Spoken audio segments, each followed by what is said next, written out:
1 Samuel chapter 20. Then David fled from Naioth at Ramah, and went to Jonathan and asked, "What have I done? What is my crime? How have I wronged your father, that he is trying to kill me?" "Never," Jonathan replied. "You're not going to die. Look, my father doesn't do anything, great or small, without letting me know. Why should he hide this from me? It isn't so." But David took an oath, and said, "Your father knows very well that I have found favor in your eyes. And he has said to himself, 'Jonathan must not know this, or he will be grieved.' Yet as surely as the Lord lives and as you live, there is only a step between me and death." Jonathan said to David, "Whatever you want me to do, I'll do for you." So David said, "Look, tomorrow is the new moon feast, and I am supposed to dine with the king. But let me go and hide in the field until the evening of the day after tomorrow. If your father misses me at all, tell him, 'David earnestly asked my permission to hurry to Bethlehem, his hometown, because an annual sacrifice is being made there for his whole clan.' If he says, 'Very well,' then your servant is safe. But if he loses his temper, you can be sure that he is determined to harm me. As for you, show kindness to your servant, for you have brought him into a covenant with you before the Lord. If I am guilty, then kill me yourself. Why hand me over to your father?" "Never," Jonathan said.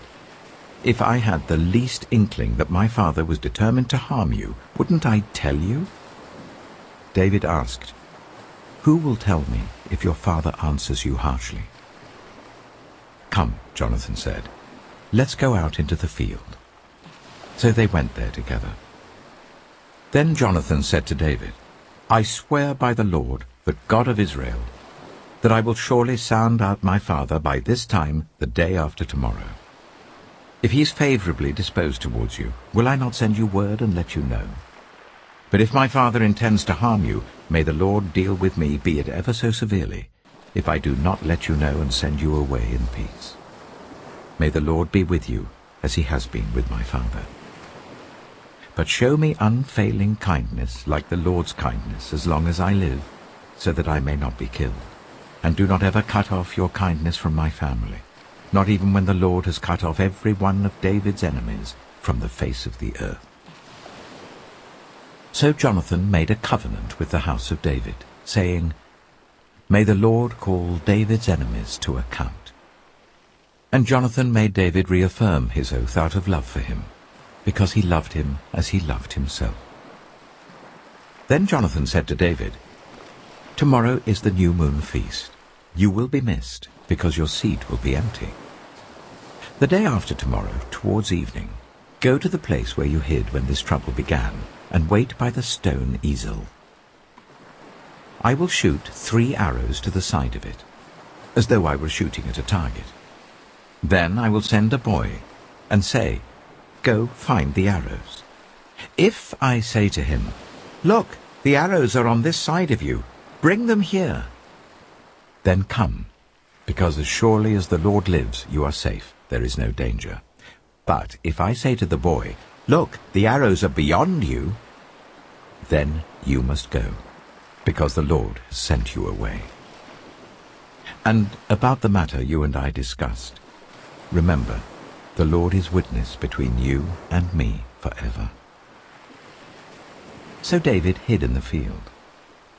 And when the new moon feast came, the king sat down to eat.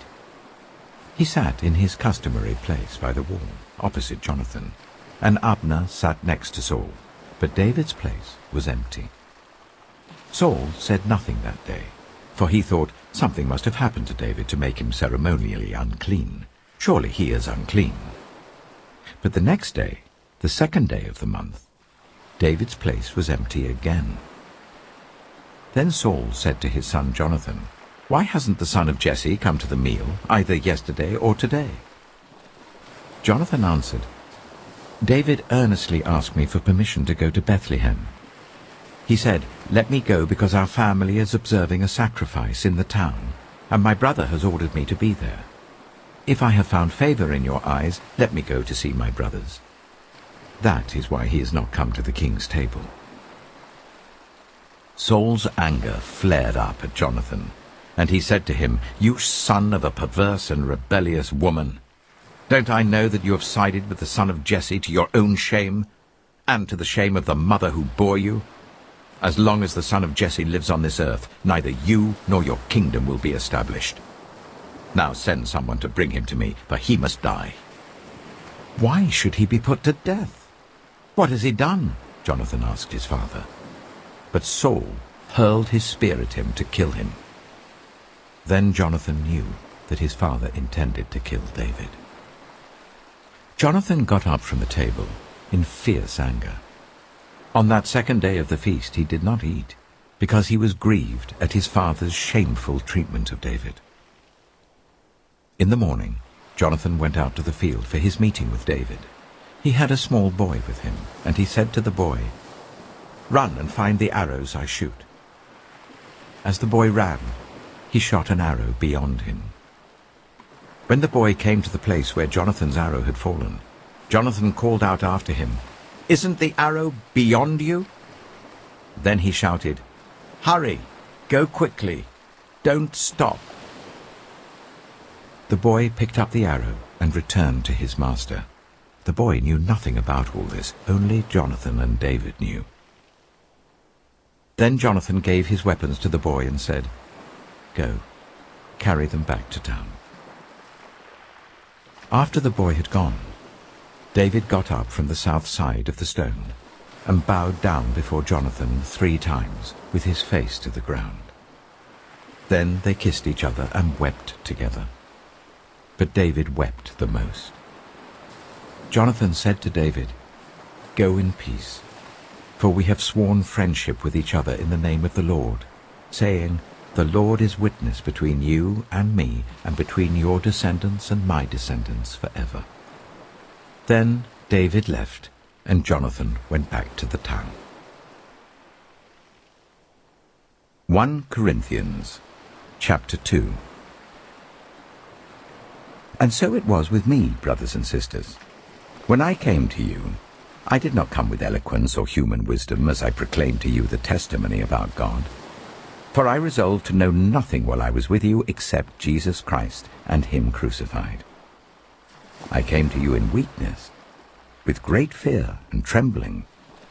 My message and my preaching were not with wise and persuasive words, but with a demonstration of the Spirit's power, so that your faith might not rest on human wisdom, but on God's power.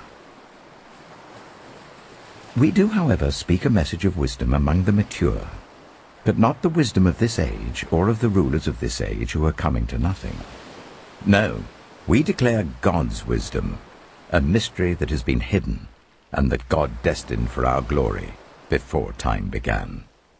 None of the rulers of this age understood it, for if they had, they would not have crucified the Lord of glory.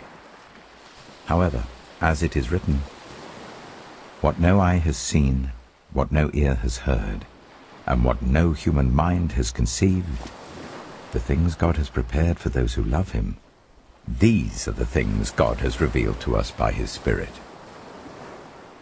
The Spirit searches all things, even the deep things of God. For who knows a person's thoughts except their own spirit within them? In the same way, no one knows the thoughts of God except the Spirit of God.